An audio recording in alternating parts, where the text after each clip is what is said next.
चलो लास्ट क्या पढ़ा था? ठीक है, ठीक ठीक ठीक। हाँ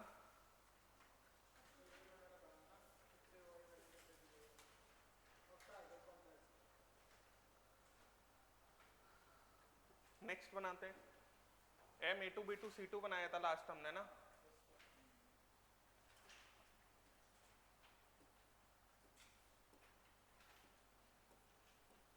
बनाओ।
लगा पा रहे हो दिमाग?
कितने बनेंगे?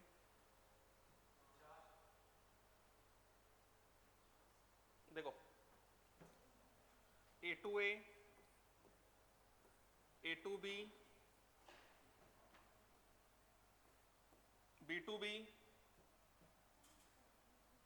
है ना, B2C, B2D, A2C, A2D और C2D, बस यही कॉम्बिनेशंस बनेंगे।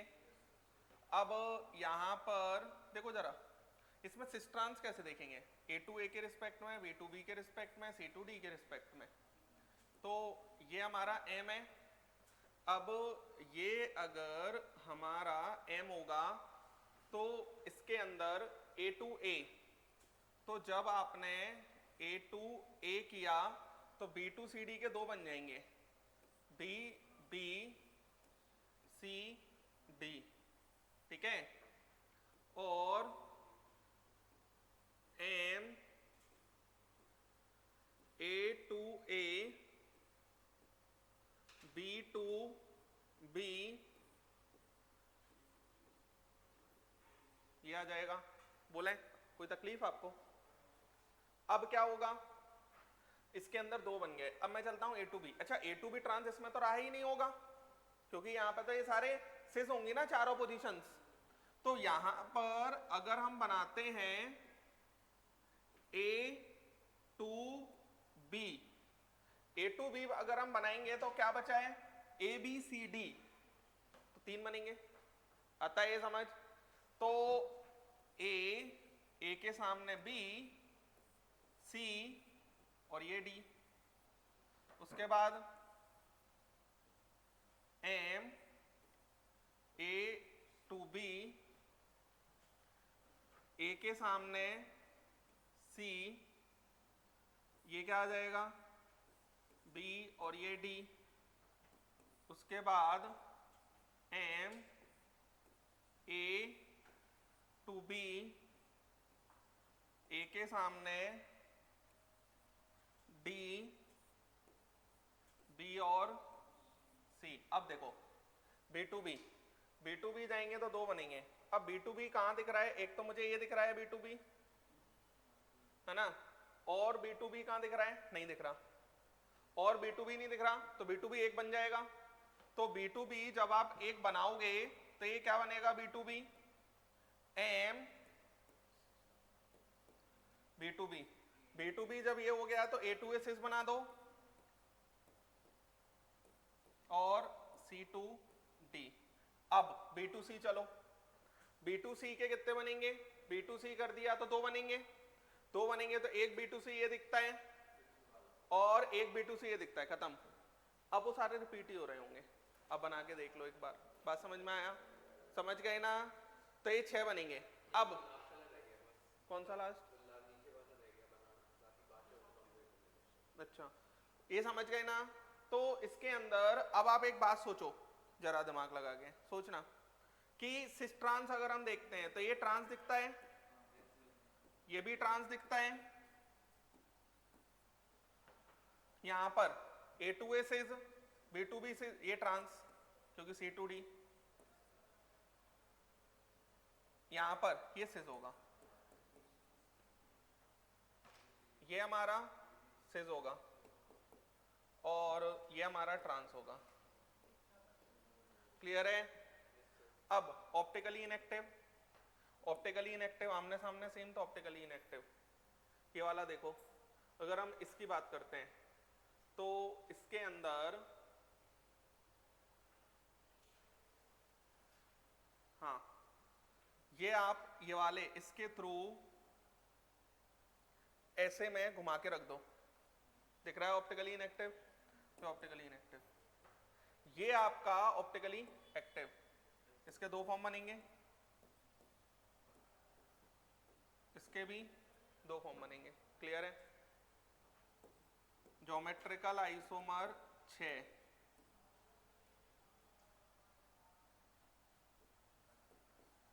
चार ट्रांस, दो सिस, ऑप्टिकल आइसोमर 8, समझ गए? 4 ऑप्टिकली एक्टिव प्लस 4, अगर कुछ नहीं होता तो फिर सारे ऑप्टिकली इनएक्टिव होते तो जीरो ऑप्टिकल आइसोमर कहते हैं हम। स्टीरियो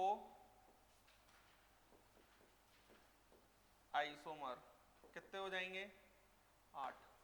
क्लियर है? लिख लें।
चलें?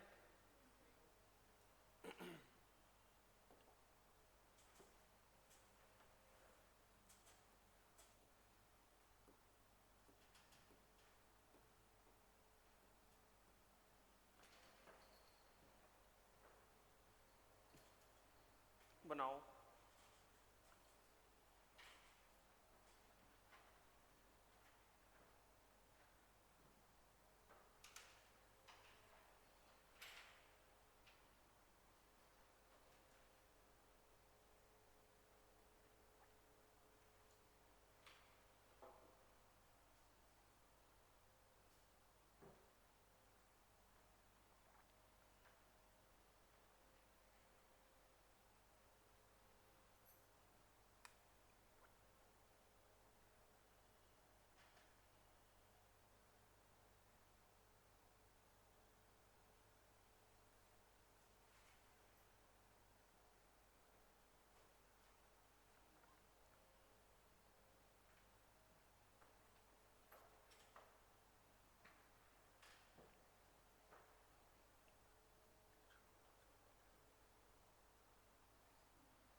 कितने बन रहे हैं? A2A, A2C, A2E,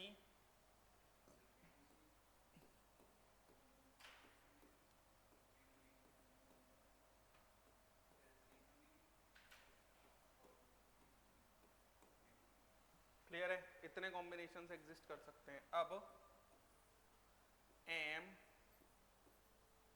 A2A, जब आप A2A देख रहे हो तो 3 बन जाएंगे।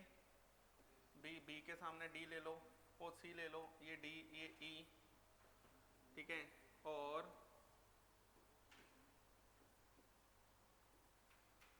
B के सामने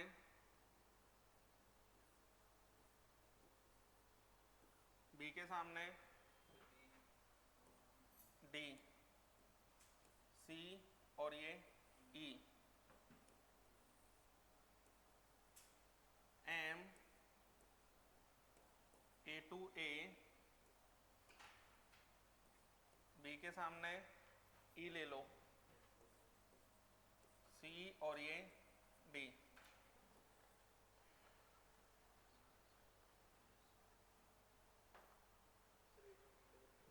अब A2B में यहाँ तो कोई दिखता ही नहीं है।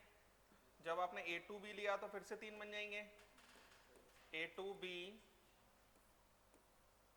फिर A2C, D और J E, M A2B, A से E,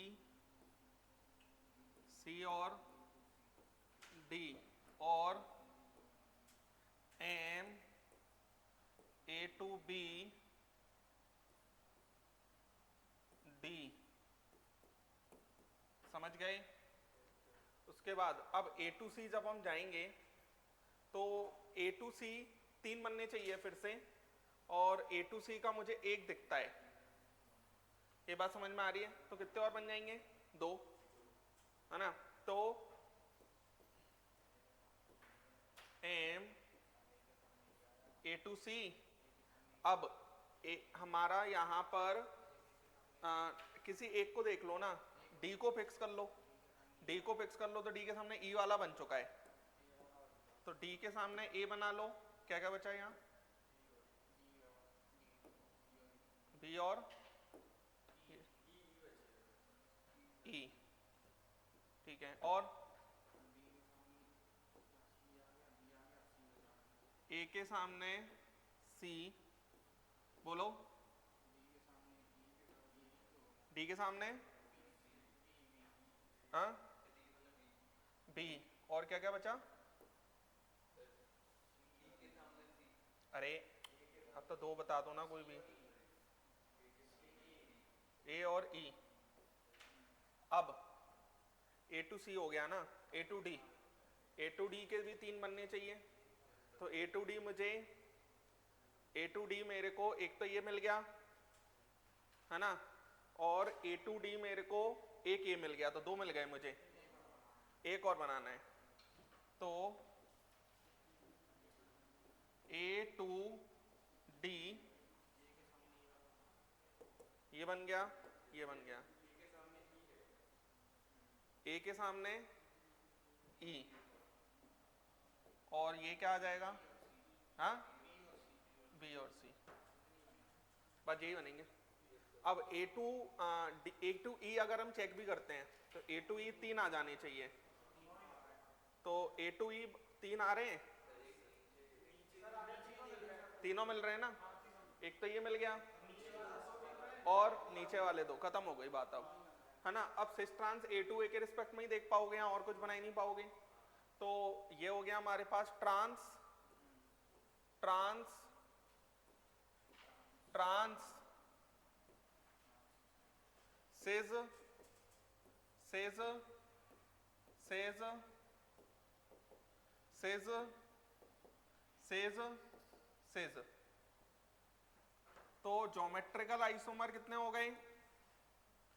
9, 9 में 6 सिज 3 ट्रांस।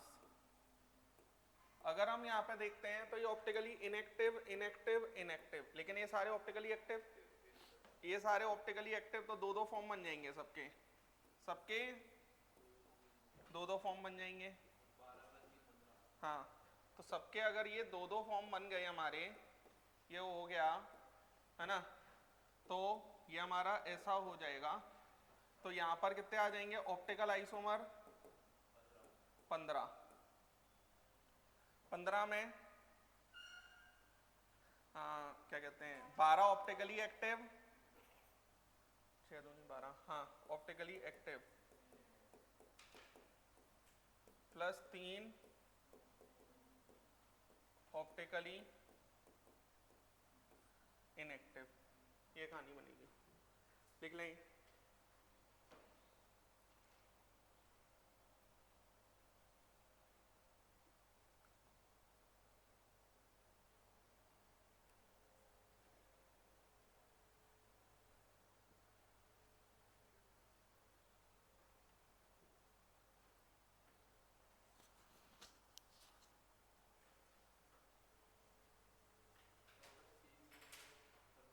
क्या?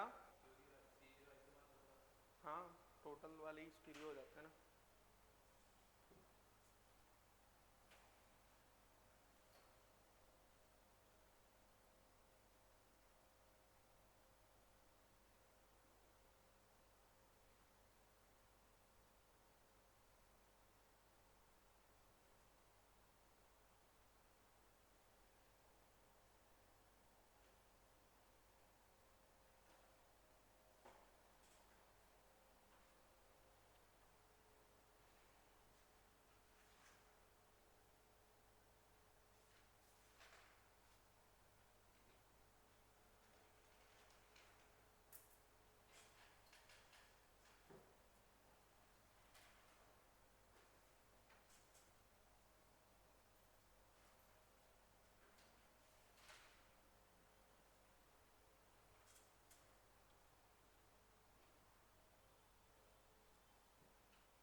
चलें? Next M A B C D E F.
पंद्रह बनेंगे। देखो इसके तो बनाओ भी मत, ऐसे ही दिख जाएंगे, यही बस सीखने का तरीका है। समझ में आ रहा है? बनाने नहीं है इसके, तुरंत वहीं चमकेगा। जैसे A to B, A to C, A to D, A to F, बाकी के वो रिपीट होंगे। अब जब आप ए टू बी सोच रहे हो तो इसके तीन बनेंगे। ए टू सी, जब आपने ए टू बी ट्रांस किया तो सी के साथ तो ट्रांस हो ही नहीं, वो आ ही नहीं पाएगा। इसके फिर तीन बनेंगे, इसके फिर तीन बनेंगे, इसके फिर तीन बनेंगे और इसके फिर तीन बनेंगे, बस फिर रिपीट हो जाएंगे आप जितने भी कॉम्बिनेशन बनाओगे। समझ में आ रहा है? तो इसके अंदर कोई ज्योमेट्री सिस ट्रांस तो डिफाइन ही नहीं होगा, नो सिस एंड ट्रांस। समझ पा रहे हो? कोई तकलीफ तो नहीं है? कैसे बनाओगे सिस ट्रांस बताओ? सिस ट्रांस बनेगा ही नहीं, सेम ही नहीं है कुछ। जैसे M A B C D में सिस ट्रांस डिफाइन नहीं हुआ था वैसे इसमें भी ए बी सी डी, है ना? तो ये 30 बन जाएंगे, 30 बन गए, है ना? बस स्टीरियो आइसोमर 30 हो जाएंगे। क्लियर है? जल्दी से लिख लें।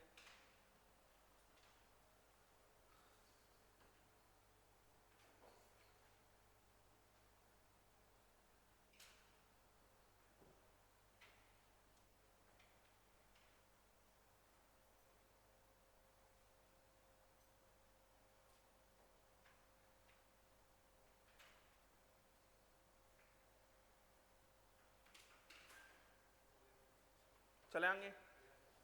अब देखो M A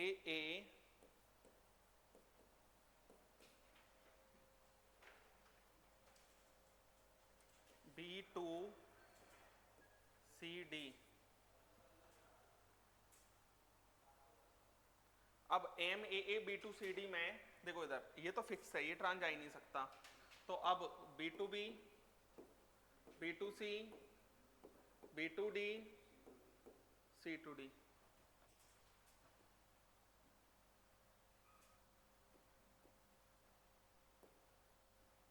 M B to B, ए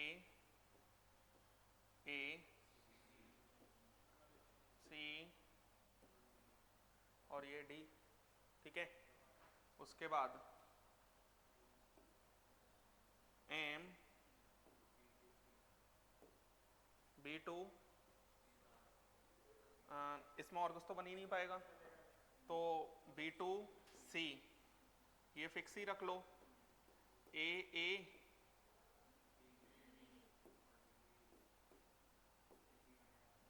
उसके बाद M A2A है ना, और क्या आ जाएगा B से D, और यही आएगा, और एक और क्या बन जाएगा C2, क्योंकि यहाँ पे तो ट्रांस आ ही नहीं सकता ना, तो ये A2A, और ये आपको एग्जैक्ट बनाना इसलिए भी आना चाहिए, कई बार वो स्ट्रक्चर देके कह देगा कि ऑप्टिकली एक्टिव है कि इनएक्टिव है, सब पहचानना आना चाहिए। तो यहाँ पर अब देखो सिस ट्रांस B2B के रिस्पेक्ट में, C2D के रिस्पेक्ट में देख लेंगे, तो ये हो गया ट्रांस, ये हो गया आपका सिस, ये आपका सिस, और ये आपका ट्रांस, ये डी तो है ही नहीं, बी होगा, क्लियर है।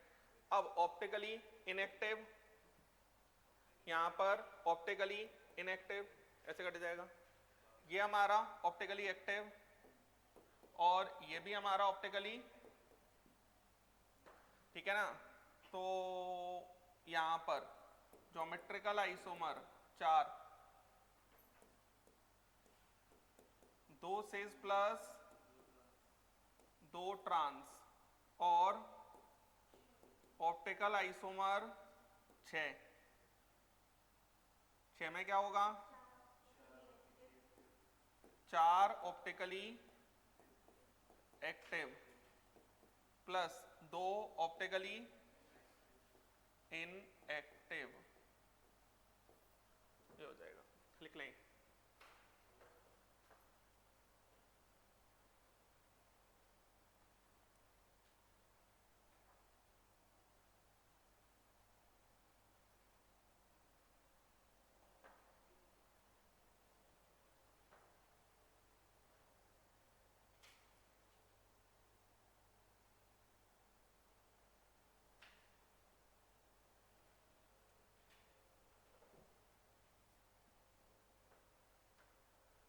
सिस वाला जनरली ऑप्टिकली एक्टिव होते हैं, लास्ट वाला ट्रांस ऐसे आ रहा है, आपको इसमें सिस ट्रांस B2B के रिस्पेक्ट में देखना है, C2D के रिस्पेक्ट में देखना है, तो C2D ये रहा ना, एक ट्रांस तो सब ट्रांस,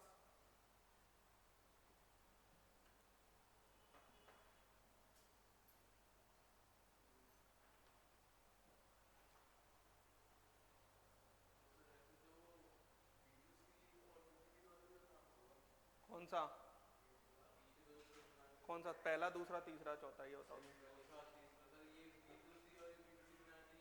अरे दिमाग, तभी तो मैं कह रहा था घर से पढ़ के आओ। ये हमारा B2, मैंने क्या बोला, सिस ट्रांस ऐसे देखना है, B2B के रिस्पेक्ट में देखना, C2D के रिस्पेक्ट में देखना है, तो B और C से कोई मतलब ही नहीं है।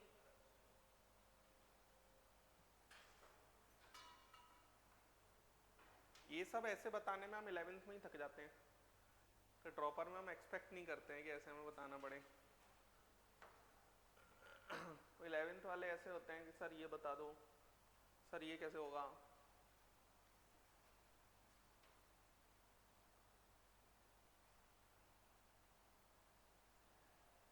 आजकल 10th का तक का एजुकेशन बिल्कुल ही खत्म है, और ऐसा नहीं है 95, 97, 93 ऐसे परसेंट बना के आए हैं, डर लगता है कैसे बना लिए, फिर मुझे समझ में आता है कि नंबर बट रहे हैं। सच बता रहा हूँ, रियलिटी है ये। पेरियोडिसिटी में एटॉमिक स्ट्रक्चर पढ़ाया, उसमें दिक्कत है उनको, कैसे मतलब मेरे को बहुत टफ लगता है। हाँ वो तो सही बोल रहे हो तुम, मतलब बहुत स्थिति खराब है। और आजकल जो बच्चे का टीचर से बात करने का तरीका है ना, मेरे को पता नहीं क्यों लगता है ऐसा कि बहुत डाउनग्रेड आ गया है, और ये सब हुआ यूट्यूब से ही है, पहले नहीं था ये सब।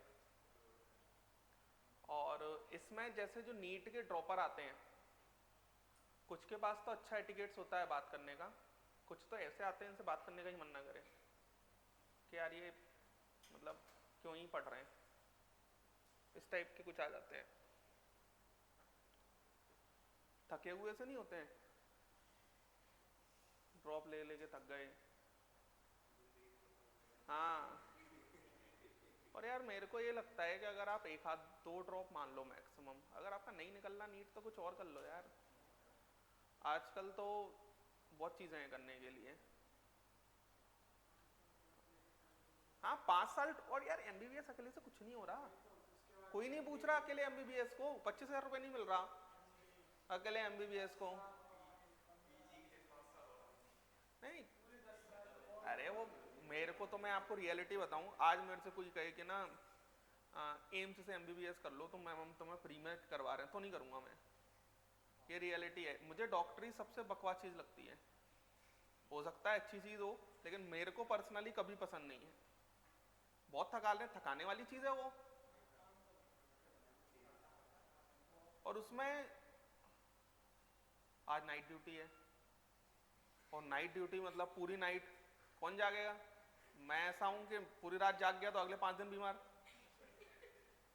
कौन जाग, नहीं रियलिटी है ना ये तो। और मतलब बहुत टफ जॉब है वो, लोगों को बहुत पेशेंस चाहिए उसके अंदर। इतने में तो यूपीएससी निकाल लो ज्यादा ठीक है, सही बोल रहा हूँ मैं। यूपीएससी निकाल लो, कोई गवर्नमेंट एग्जाम निकाल लो, वो ज्यादा ठीक है। एंड में आप डॉक्टरी करके भी क्या करोगे, जो आपको दिखते हैं ना कि ये इसने यार बहुत पैसा कमा लिया, अपने फील्ड का हर टॉप आदमी बहुत पैसा बनाता है। ग्वालियर में भाद्रवा का लड्डू बिकता है, कोई उसके बराबर लग रहा है। आप जिस एरिया से निकल जाओ वहां पर उसका कुछ ना कुछ है, कोई दिखता है उसके सामने, कोई नहीं दिखता।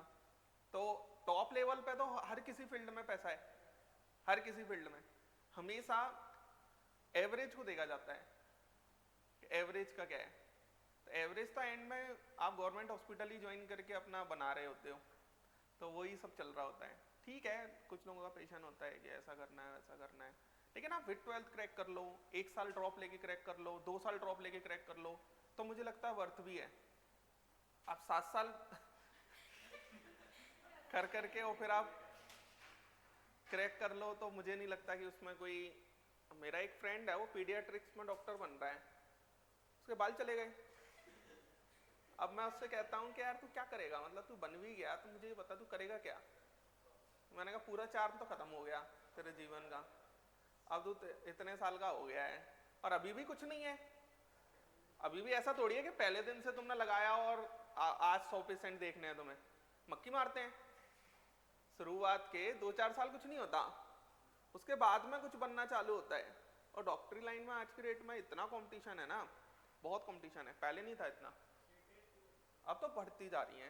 एमबीबीएस तो बहुत है, एमबीबीएस की तो अब लाइन लग जाएगी, इतने एमबीबीएस तो। हाँ अभी और बढ़ेगा, अभी जिस हिसाब से एमपी गवर्नमेंट टारगेट कर रहा है उस हिसाब से तो अभी और खेल होगा। क्या बोल रहे हो, बहुत बढ़ रही हैं। 50,000 गवर्नमेंट सीटिंग 60-65 हैं अब तो इंडिया के अंदर, 65,000 हैं कम से कम। और प्राइवेट, और आजकल यार पैसे का भी ना, यूट्यूब वगैरह ने ये भी तो कर दिया है कि पैसे का कोई वैल्यू ही नहीं है। आजकल 1-1 लाख के फोन इतने से लेके घूम रहे हैं। पहले 1 लाख का फोन जैसे लिया जाता था तो पूरे कम से कम 2-4 किलोमीटर में फैल जाता था कि यार उसने 1 लाख का फोन लिया है। आज के रेट में तो आदमी जाता है, कहता अभी आता हूँ फोन लेके, हाल तुरंत जेब में डाल के ले आता है। हाँ EMI जब से हो गई है तब से तो, हाँ नो कॉस्ट EMI, तो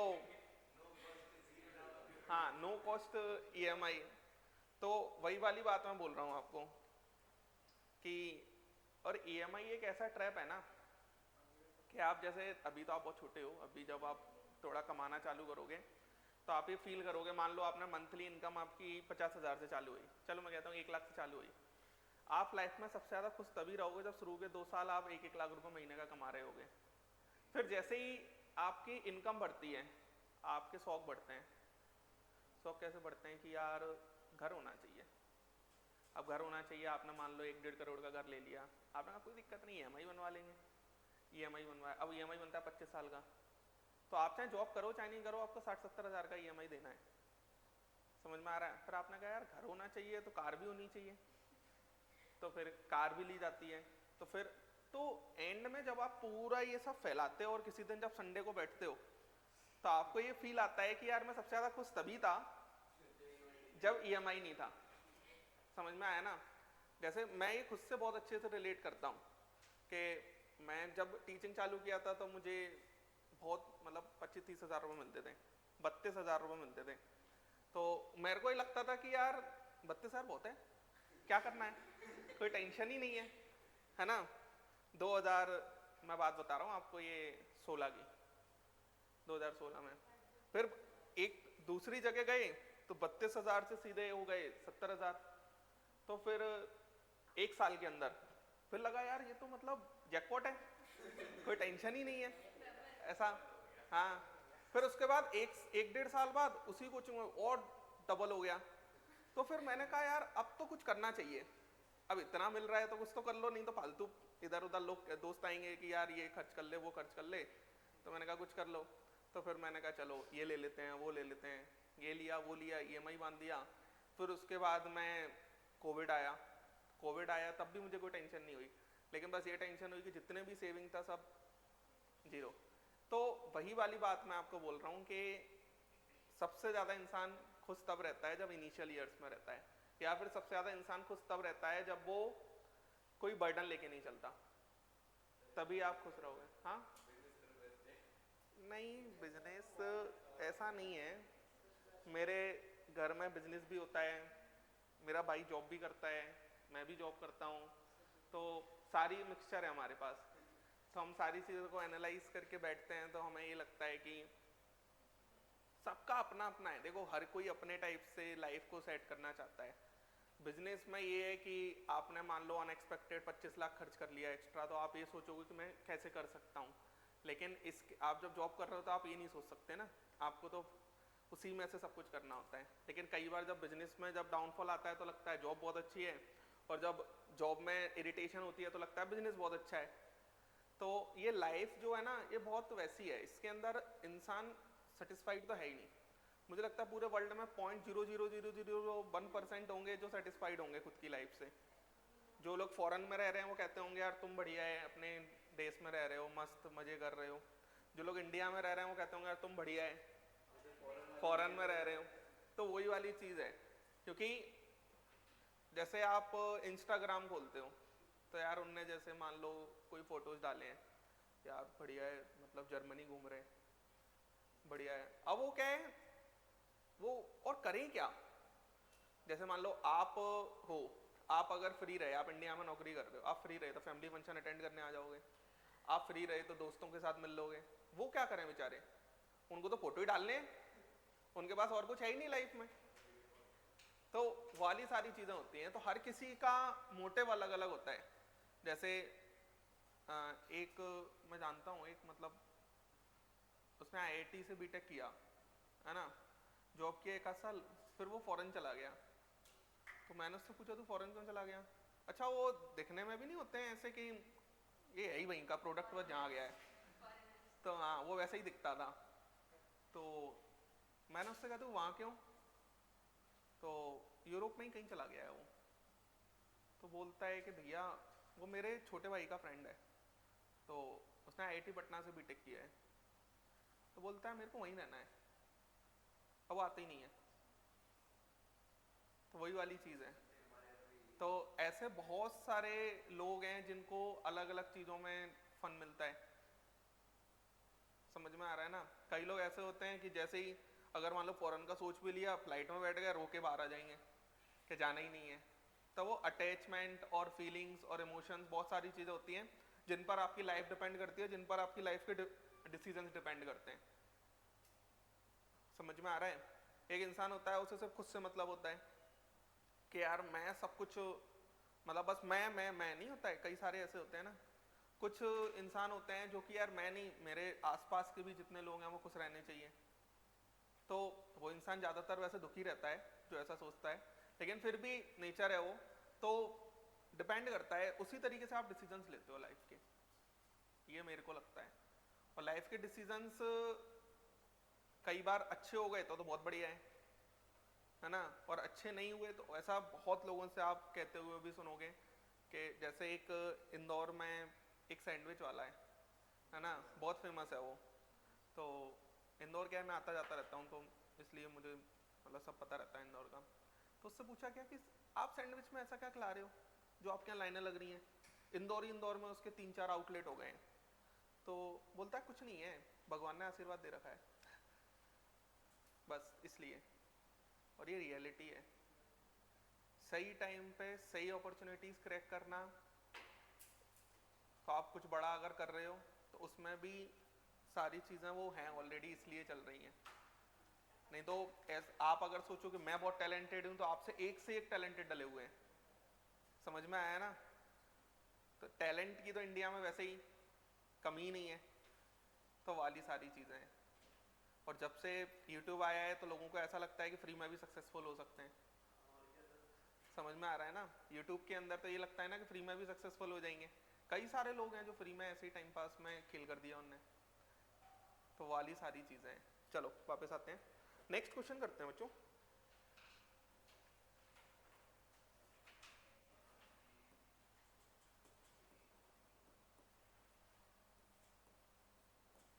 MAB B2C2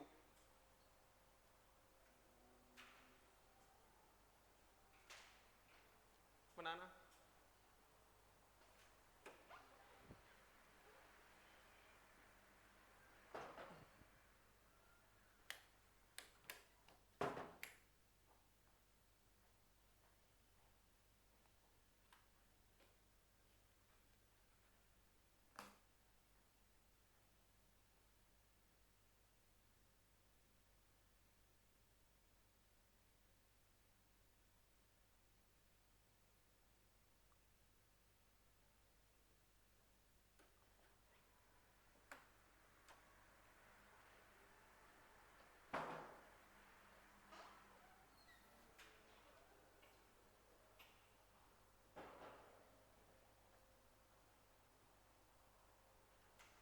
इसके अंदर B2B और C2C देखो जरा,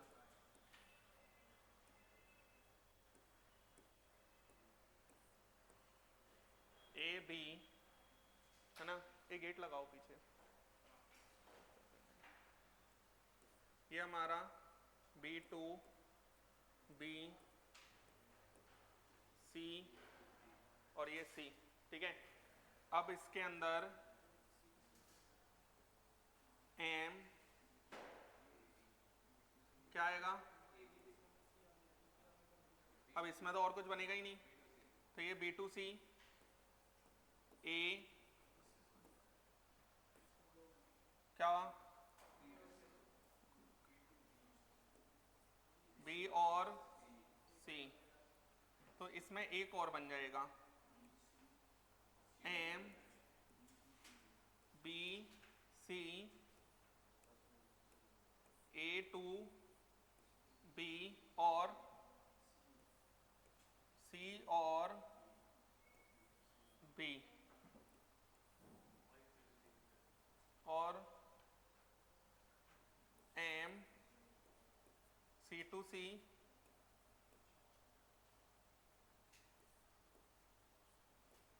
A2B और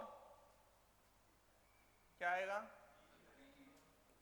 और B। क्लियर है? बस ये 4 बनेंगे, तो एक होगा तो ऐसे फिक्स कर लो। ये हमारा ट्रांस, क्योंकि यहाँ B2B और C2C देखेंगे। ये हमारा सिज, ये सिज ट्रांस, इनएक्टिव इनएक्टिव, एक्टिव और एक्टिव। क्लियर चल रहा है आपको? है ना, तो ज्योमेट्रिकल आइसोमर 4, 2 सिस प्लस 2 ट्रांस, और ऑप्टिकल आइसोमर 6, 6 में 4 optically active plus 2 optically inactive लिख लेंगे।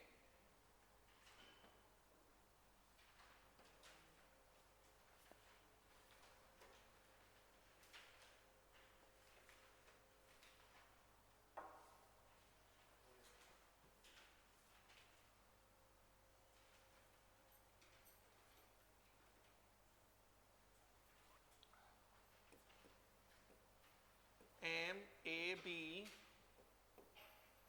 B2CD, जल्दी से बनाओ। नहीं हुआ, अरे नहीं हुआ।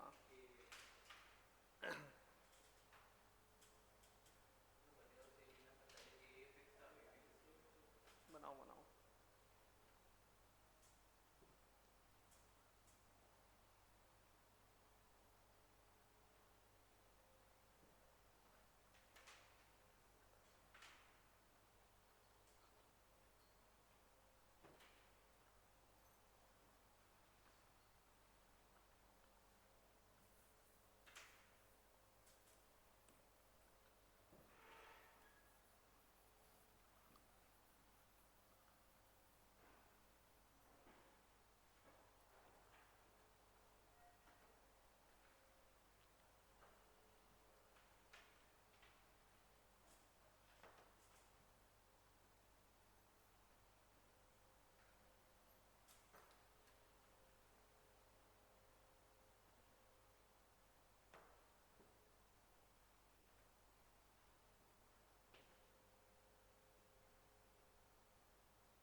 देखो B2B, B2C और C2D, ठीक है। अब M B2B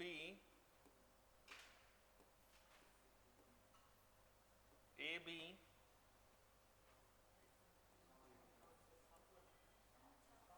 C और D, ठीक है। उसके बाद M A B, अच्छा इसमें एक और बन जाएगा B2B D और C, क्लियर है। अब 7 बनेंगे, बना लिया आपने? हाँ, अब ये 7 बनेंगे। देखो B2B B2C जब हम देख रहे हैं तो B2C में भी BD, इसके भी 2 बनेंगे, इसके भी 2 बनेंगे। उसके बाद B2D में हम देखेंगे तो B2D में एक मिनट, हाँ इसमें 2 और इसमें 1। सिस बताओ, अब सिस बताओ इसमें आइसोमर 7। अब B2B देखना है और C2D देखना है, तो यहाँ पर ये तो ट्रांस बनाएगा। जब आपने B2C बनाया होगा तो ये सिस बनाएगा, B2D भी सिस बनाएगा, ये बात समझ में आ रही है। और C2D ट्रांस बनाएगा। तो इसके अंदर ये हमारा 3 ट्रांस और 4 सिस बनेंगे। तो 4 सिस हो गया, 3 ट्रांस हो गया, 4 के चारों ऑप्टिकली एक्टिव होगा। तो ऑप्टिकल आइसोमर कितना, 8 और 3 11, है ना। 8 optically active plus 3 optically inactive, clear है। देख लें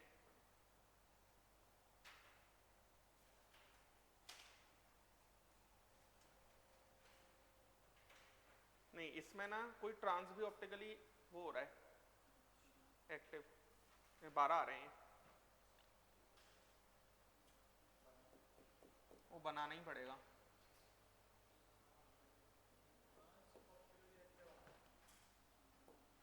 दो देखो, B2B वाले तो ऑप्टिकली इनएक्टिव ही आ जाएंगे, है ना, और C2D वाले में भी, C2D वाला हाँ वो ऑप्टिकली एक्टिव हो जाएगा, क्योंकि C2D वाले में वो आ रहा होगा, वो काट नहीं पाएंगे हम कैसे भी।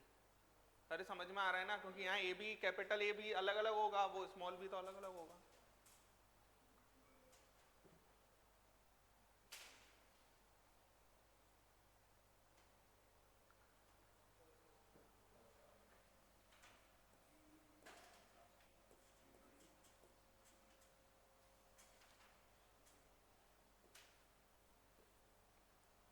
MAB BCDE,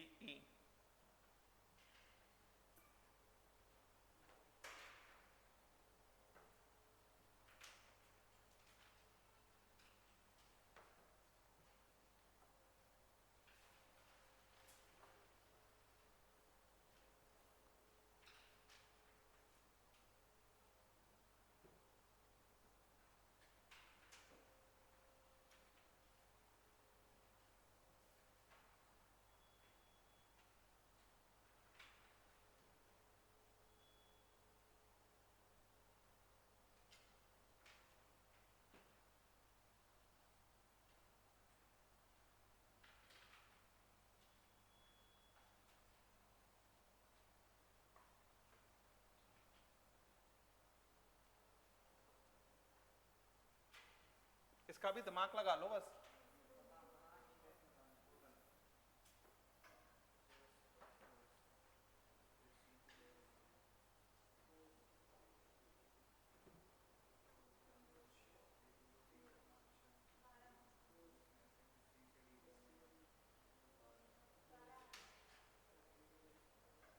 हाँ, और सारे के सारे ऑप्टिकली एक्टिव होंगे, इसमें सिस्टेंस तो डिफाइन नहीं होगा। समझ में आ गया क्यों? B2C, B2D, B2E, C2E, और इसमें क्या है, ट्रांस की एक ही पोजीशन है, तो उसमें तो मिलना ही नहीं है ना। अब इन सभी के अंदर दो दो बन जाएंगे, सभी के अंदर कितने बन जाएंगे? दो दो। सिस्टेंस डिफाइन होगा नहीं, तो ज्योमेट्रिकल आइसोमर 12, ऑप्टिकल आइसोमर 24। अरे हाँ सही तो है ही, हाँ। नेक्स्ट,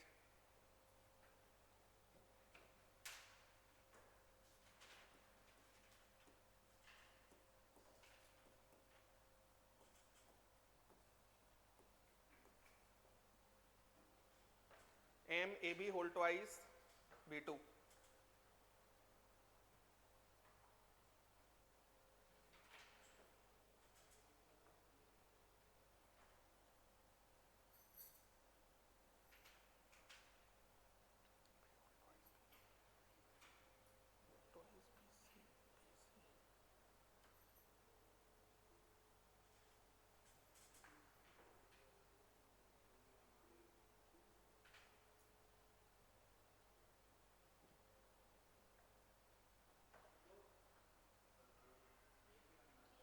दिमाग दिमाग दिमाग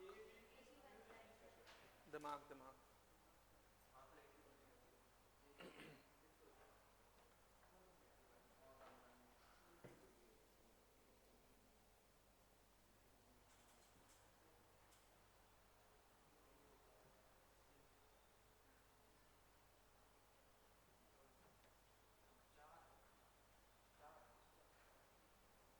देखो मैं बनाता हूँ।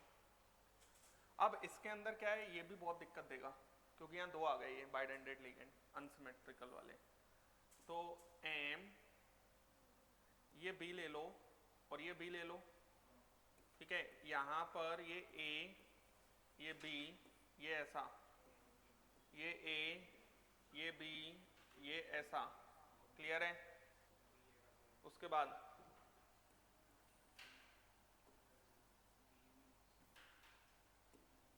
M,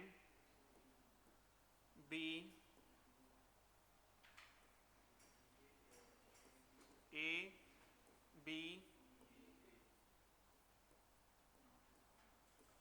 बी ए, ठीक है।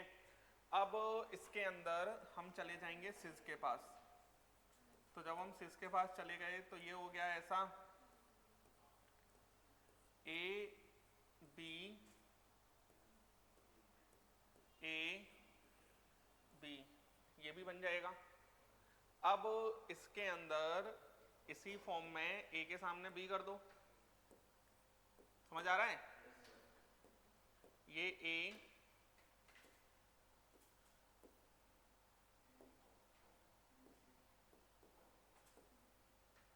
आ रहा है, और अब देखो ए के सामने ए आ गया, ए के सामने बी आ गया, अब बी के सामने बी कर दो, समझ में आया? तो यहां पर एम बी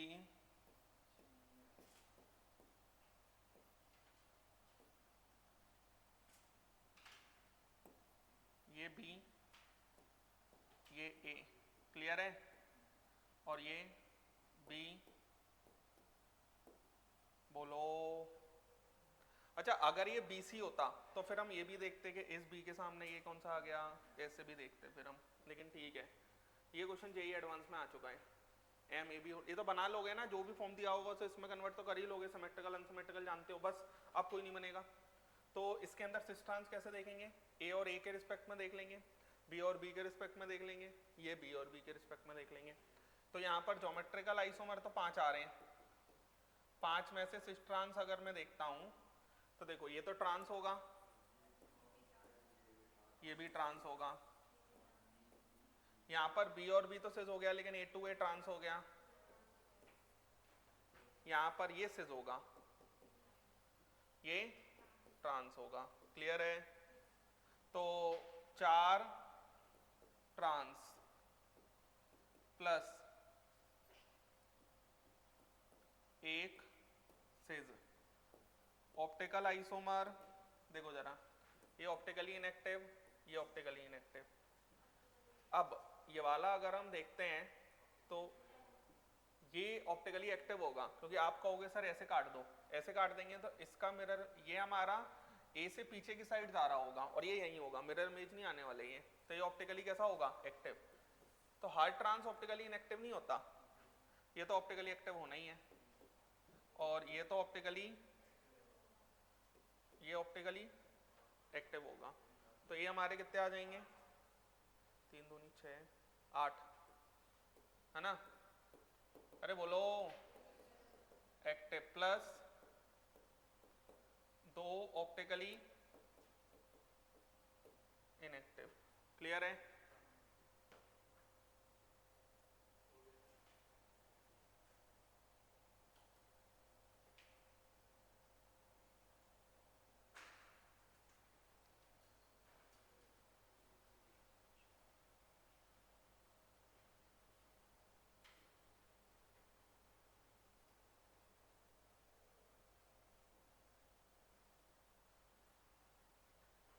ये हमने कुछ गलत किया है क्या?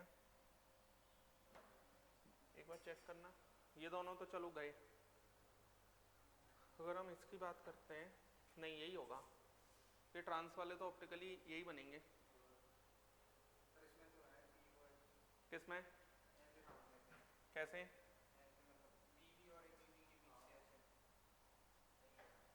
अरे तो ये काट भी दोगे तुम तो इसकी मिरर में ये वाले पार्ट की कैसे मिलेगी? ये तो नहीं मिल पाएगी ना, 8 ही होने चाहिए।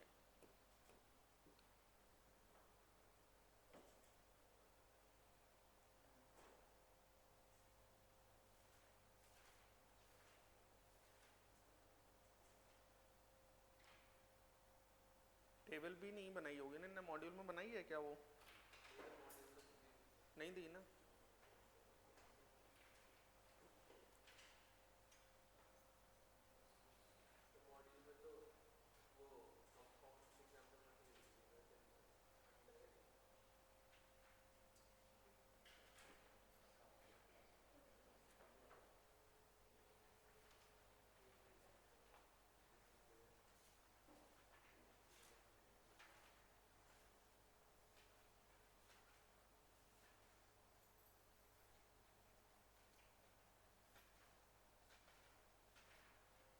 मैं एक पेज आपको डिस्ट्रीब्यूट करवा दूंगा, उसमें सारा लिखा हुआ है।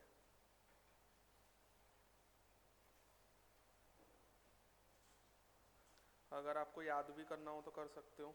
एम कौन सा है, A B whole twice C two, हाँ 8 ही बन रहे हैं, 6 + 2, 6 ऑप्टिकली एक्टिव 2 ऑप्टिकली इनएक्टिव, यही बनेगा।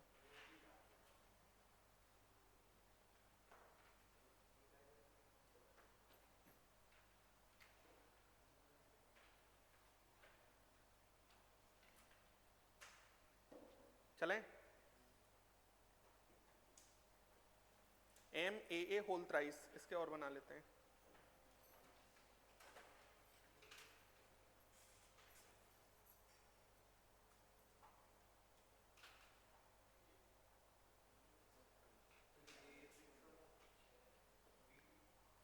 देखो ये दोनों इंपॉर्टेंट हैं जो मैं लास्ट में बता रहा हूँ, ये पूछे जा सकते हैं और ये थोड़े बनने में दिक्कत आती है।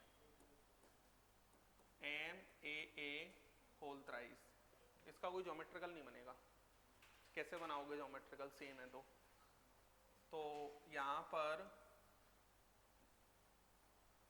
एम ए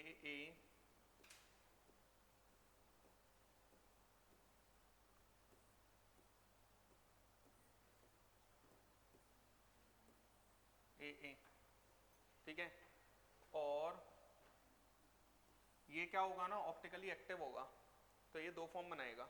एक तो ये, एक इसका मिरर इमेज, मिरर इमेज क्या बन जाएगा, समझ में आ रहा है ना।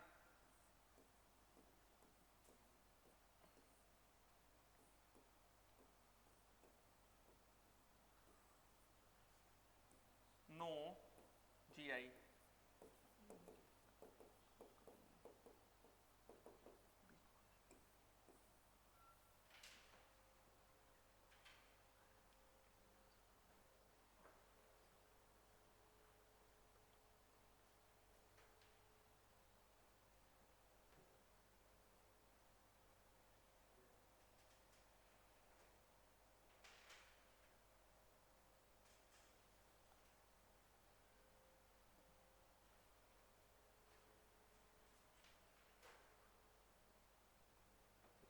चलें।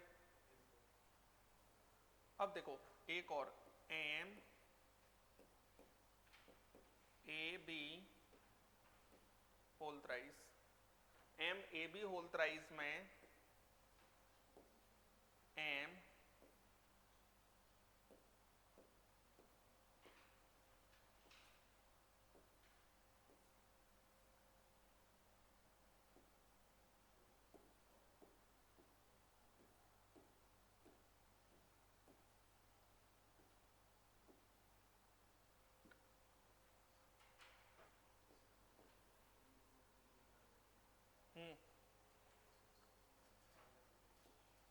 एम, अब हाँ इसके अंदर क्या है, हम वैसे नहीं बना पाएंगे जैसे हम बनाते हैं।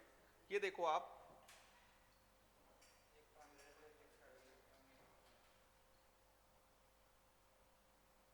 इसको ना ऐसे कर लो, ये ए कर लो,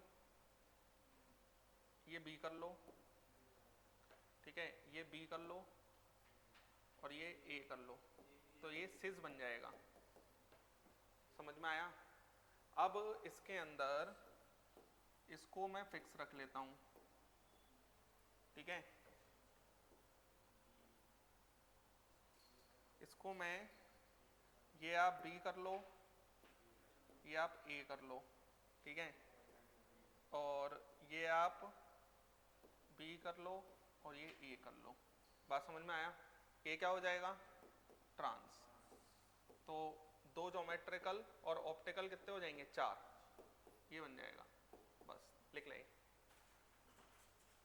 ये क्या है, ये पीछे की साइड से आ रहा होगा, ये दोनों मान लो ऐसे होंगे तब भी ये ज्योमेट्री, ये ऐसा नहीं होगा कि कट जाएंगे, क्योंकि आप सोचो ना, ये पीछे की साइड ऐसे जा रहा होगा, ये आगे की साइड ऐसे आएगा, वो पीछे की साइड, एक दूसरे के मिरर इमेज बन ही नहीं पाएंगे, आप काटो कैसे भी। क्लियर है क्या कह रहा हूं मैं।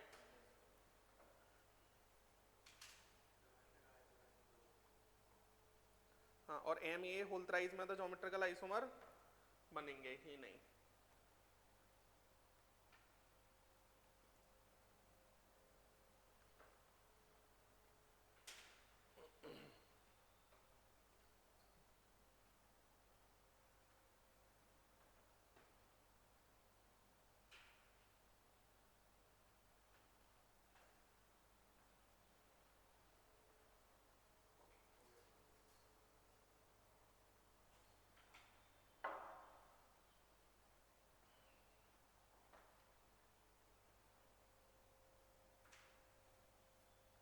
चले क्या? Next, nomenclature of complex compounds. Nomenclature of complex compounds. Nomenclature of complex compounds.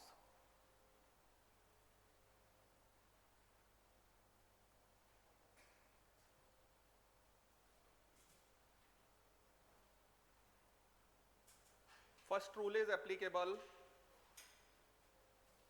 First rule is applicable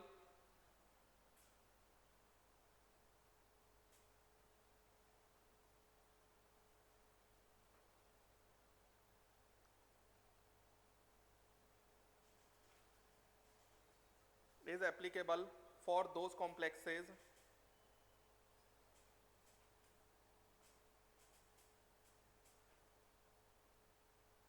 applicable for those complexes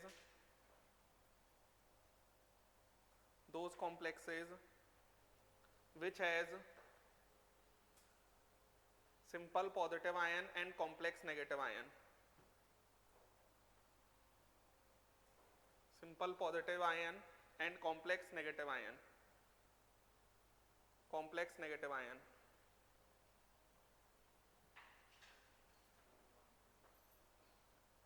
First preference, हाँ लाइन चेंज करके लिख लो. First preference goes to the positive ion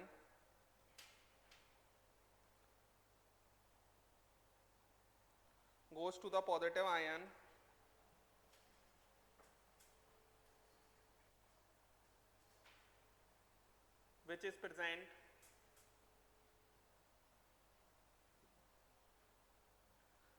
present in the outer sphere. Present in the outer sphere.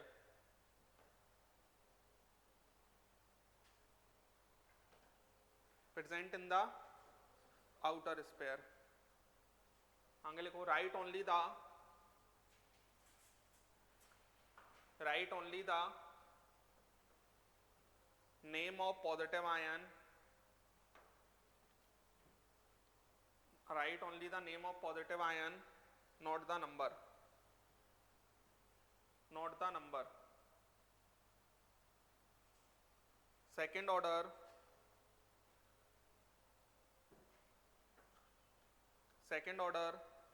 goes to the ligand.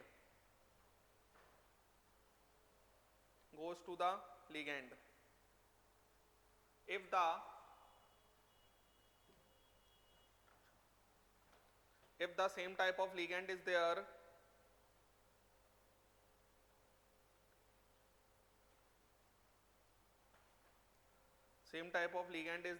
then we use di, tri, tetra, hexa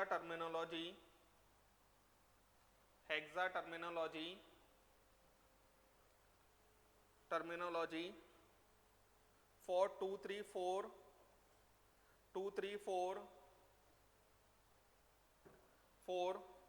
5 and 6 ligands.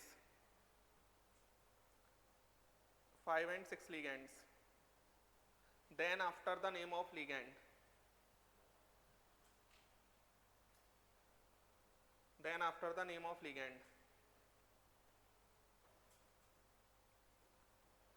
Third order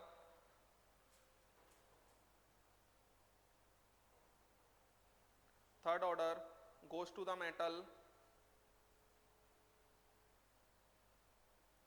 metal, present in the coordination sphere.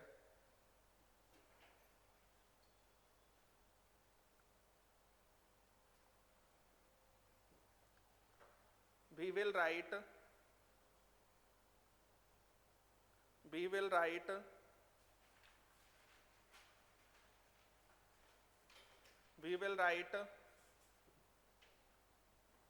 the Greek name of metal.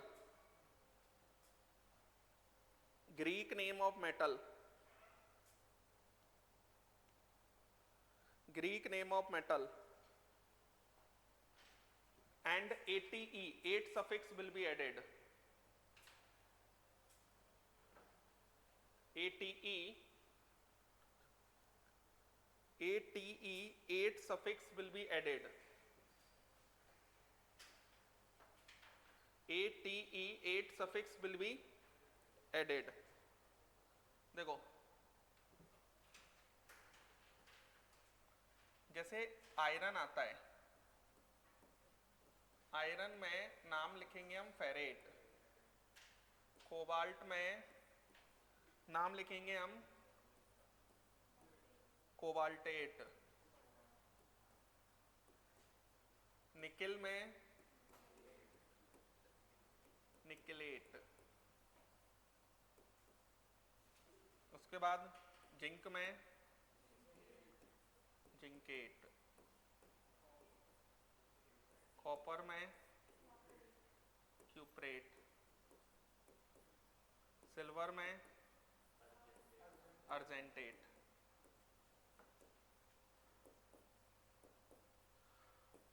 SB में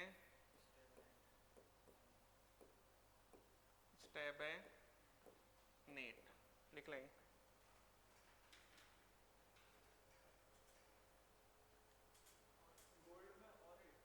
gold में ऑरेट लिख देता हूँ, चलो तुमने कहा तो। हाँ, गोल्ड में ऑरेट,